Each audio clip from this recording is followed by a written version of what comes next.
kuni Hazrati payg'ambarimizning oldilariga iblis kirib ketdi. Iblis bilan payg'ambarimiz muloqot qildilar. Uni qolgan sahobiylar kuzatib turishibdi. Shunda iblis bir gap gapirdi payg'ambarimizga.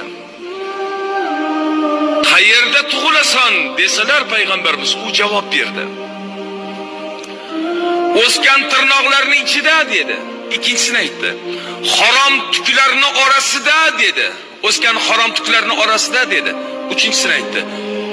Uyilgan axlat uyumlarning ichida dedi. To'rtinchisini aytdi. Nikoh bo'lmagan er bilan xotinning o'rtasida dedi.